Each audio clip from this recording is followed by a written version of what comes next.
watching Netflix while scrolling TikTok, eating junk food and procrastinating the things that you actually want to do. If you feel like you're stuck in a loop of bad habits and you don't know how to break free, this video is exactly what you need. In this video, I'm going to show you how to stop relying on quick pleasures and start building real self-control. You will learn how to be okay with discomfort, breaking bad habits, and how to be fulfilled without the need of always a distraction. So you will find a lot of stuff about dopamine detox on the internet, and in my last video I talked about why dopamine detox isn't really what it is. It's kind of gotten into the wrong direction and stuff. So in this video I want to show you what to actually do instead of like a dopamine detox to bring you longer changes and can actually change your habits and your lifestyle. So first of all, I want to say that you don't have to do a challenge like the dopamine detox challenge is, where you just kind of detox from dopamine for a week or like for a month or so. It is something cool to see because you kind of challenge yourself, and for some people having a challenge, it makes them kind of like want to do or prove themselves more, or just kind of see how drastic things can change. So if you just quit all of your bad habits that give you dopamine, it is crazy to see the difference from 1 week of still having that and then 1 week of completely cutting them out. You just gotta see a difference. But it doesn't mean that everyone has to do a challenge, because in the end a challenge will not change your life, mostly when you do it like a week. It has to be something that you set up for a longer time.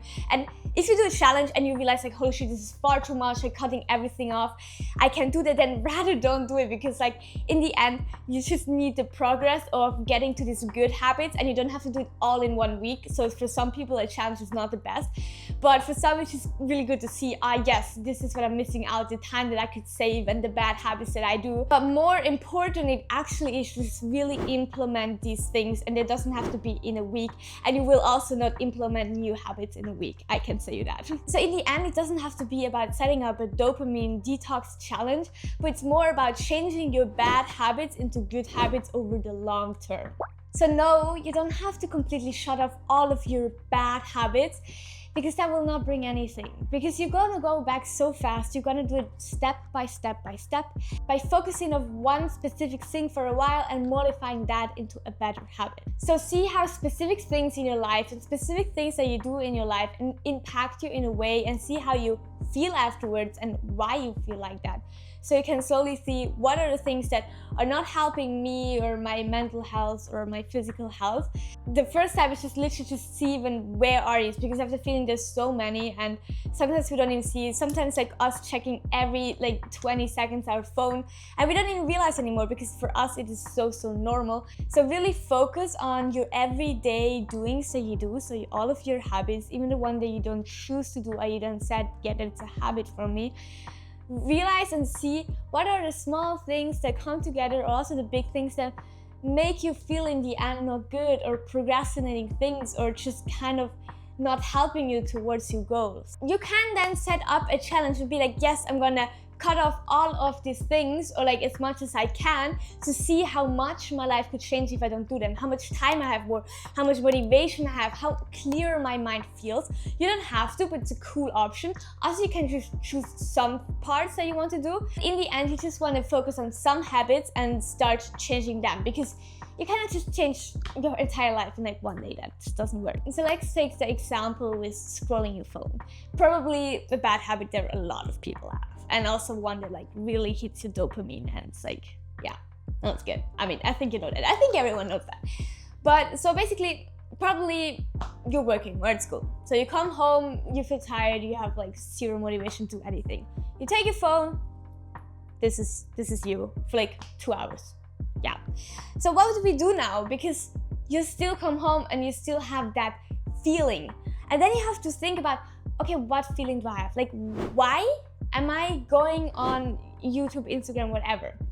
What is the reason? Why am I going there? So actually I set this up on my phone. So before I open Instagram, there comes like the screen which stays for 10 seconds before I can even open the app. And it asks me, what feeling are you searching for? And that helps me to identify why do I even want to go on social media, so I can then replace that with something that gives me the same feeling. So for example, a lot of times I go on social media to relax, to chill, or to forget something, or to just kind of knock out and not be in my life anymore. That was also sometimes me.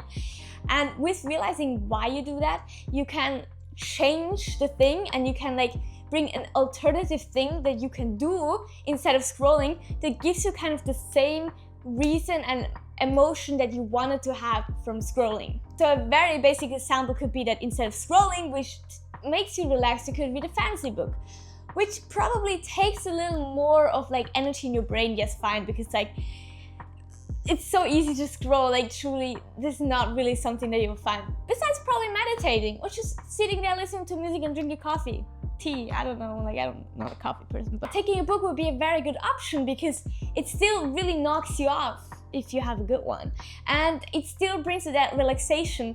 And of course in the beginning you want that easy scrolling again, but I think you can definitely get used to that, to like not having the scrolling but reading a book, and then it still gives you that same feeling. So afterwards you're still gonna feel relaxed. That thought process you can like try to change and find something else for your bad habits, because trust me, if you don't have a replacement, it's very hard. Even though it always seems very random when you just take your phone or like watch something, whatever, something in your brain makes you want to do it. And of course that's one part, is the dopamine, but there's always another reason behind it, a feeling that you want to get. So search for that feeling, for that state that you're in, so you can replace it with something better.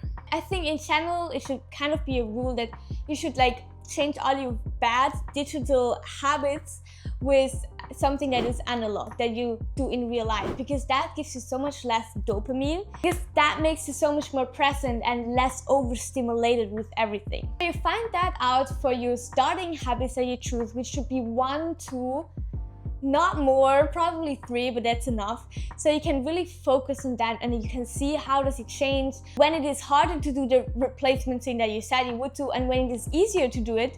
So you kind of find out how it is for yourself, because like for everyone it's different. I think there you can really have to kind of keep a record, to like set a habit tracker or so, and to really stay accountable to what you said you would do. And then you can also see when you didn't do it and probably why you didn't do it there. And it can just kind of motivate you, and then you can like after some weeks or even months change some other bad habits that you have, because in the end they're always bad habits and it's fine. We're not just perfect or whatever. Like take enough time and focus on each habit, because they deserve it and they need the attention and they need the time, so they can stay over long term. If you want to know more how to implement new habits and routines, I have a full other video explaining of like how to do it, like the full setup, so go watch that. Now I still want to tell you about my experience with my dopamine detox week, which was in the end just me kind of trying to find out how like I can manage stress better. I'm a very stressed person, and I thought that like cutting all of this overstimulating things down would help me to stress less. So I set myself a challenge for a week, which I not ended all of my habits in the end, so I would just never do them, but like it was the chance to really go full out for a week, so I could see, is there a lot of change in my stress feeling. Also, I was reading the book How to Calm Your Mind, which was really the motivation to start this. It was a very good book about stress, which I really needed. And yeah, it kind of set me out with like this dopamine detox trend, or just kind of looking more for your bad habits that you have that overstimulate you, that have a lot of dopamine, and you know, more go into like slower habits that bring you more fulfillment. And I got the idea from there, and that's why I in the end did it. So for everyone that's very stressed, really can recommend this book. The thing is, I cannot just take a challenge easy. I have to go full out, and that is why I really did a hard challenge. So I had a lot of goals, which you do not have to do at all, because like for a lot of people it's just like, oh my god, no, like I can't do that, and then they just don't do it. That's not like me. I just really want to go full out to really see the difference. But then afterwards I have the experience and I see how much this can bring me, or I hoped it would, and it did. And then I can just kind of slowly implement these new habits and these new ways I want to see these bad habits and implement the good ones. It kind of change that I'm not as much overstimulated, and I can focus more on my thoughts and not have to live in another world on social media. Also, the setup of my challenge was just a normal working week, so I had places to go, I had to go and work. I just want to see how it goes in my everyday life, because in the end, like 80% of my year it's just like normal working. So that was very important for me to like not do it on holidays or like a special week or a week where it's like less like going on. I just really want to see how it's going into just a normal working week, so I can just really experience all of it and see how it like goes with like my everyday life. That was some weeks ago, and since then I have implemented a lot of new things. I have realized how bad some things were that I was doing, but of course it also takes time, but I'm still working on all of the things that I did in that week. I would say let's quickly look at the rules that I set myself. Disclaimers, like these were my rules, you don't have to take these. It's just like for you to kind of get inspired properly if you also want to do something like that. So I had my phone in black and white mode, so I could only see the colors black and white on my phone. You can choose that in your settings. I still use that sometimes because like it makes the phone very boring.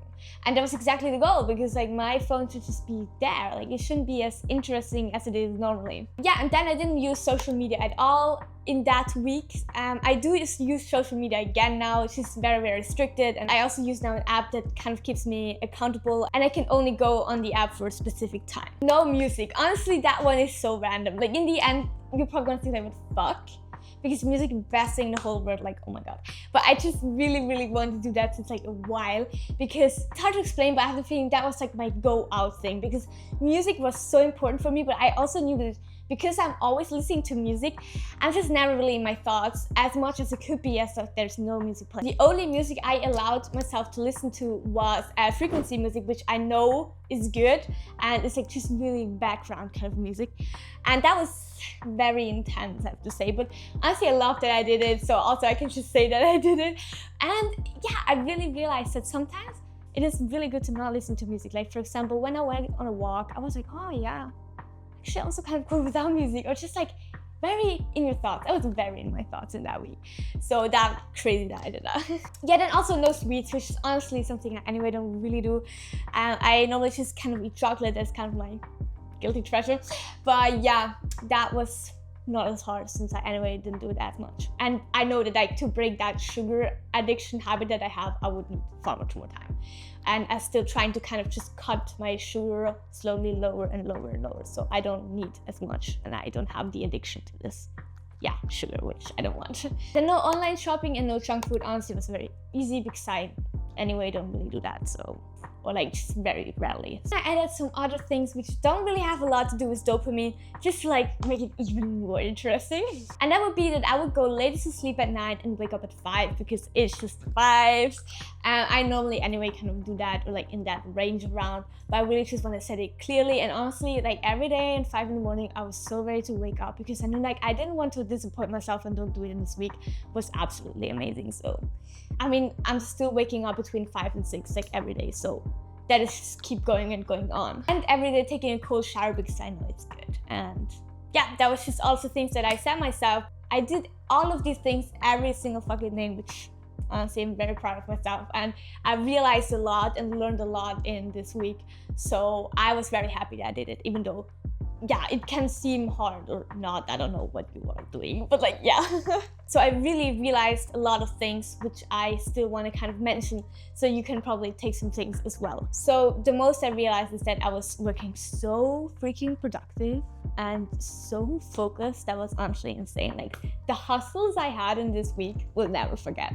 Then one other thing that I really realized as well is that I had so much more the urge to connect with others, to write my friends and my families, which I normally don't really have. So I was super surprised, because what I think that I could be from is that over social media I get this feeling of like being connected. So in my real life I don't have the feeling anymore that I need this connection, which was so crazy to see, because like, I don't know, I had some very good conversation in that week and some very good messages going on. Yeah, that was so cool. I really didn't expect that. So also I was so much more present and calm than I normally am, so also less stress, which was my main goal, which definitely happened. I was definitely missing music, mostly like for example in the gym or while I was walking in the morning or stuff, and as well as YouTube, which I love to learn small things of and kind of make a break. So there are definitely things that I will never like quit on. So I felt good to not use social media, because in the end I know it's not good, and to really do it not for a week, I was very proud of myself that I did that. And I realized I was never as tired afterwards as I would just use social media for some minutes and stuff. Then always, I kind of know, I'm always just kind of like down afterwards. Like I have a feeling, you know, because I get so overstimulated, and everyone does in the end, because like it's so much dopamine going on. Yeah, it never helps my productivity at all. It was crazy to see how much time I saved because I didn't do all of my bad habits, like mostly, for example, not using social media. Like times I saved was amazing. Like I didn't feel bad at any time because I was always doing something that I felt good about and was like, yes, I stand 100% behind this, and I don't stand 100% behind me you looking at social media. And that was truly something I really, really like. What I also talked about in my last video about dopamine detox and dopamine channel is like to kind of more focus on that real dopamine mostly in the analog world, that's just kind of more calm and not as fast-paced as everything online. And that is definitely something I want to try to implement more into my life. That could be, for example, reading or like connecting more with other people and meeting up and stuff. But other things on my challenge, as I said, as like music and YouTube, I realized that I don't want to miss out in my life. Like I need it and I want it, and that's fine. That is something I really appreciate in my life. So if you want to learn more about dopamine and dopamine detox in general, watch my last video. I hope you could take something from this video, start your own challenge, start changing your habits. It doesn't have to be in a challenge, just start and do something. Just changing your bad habits is something that you can be very, very proud of. So that's it. Bye bye.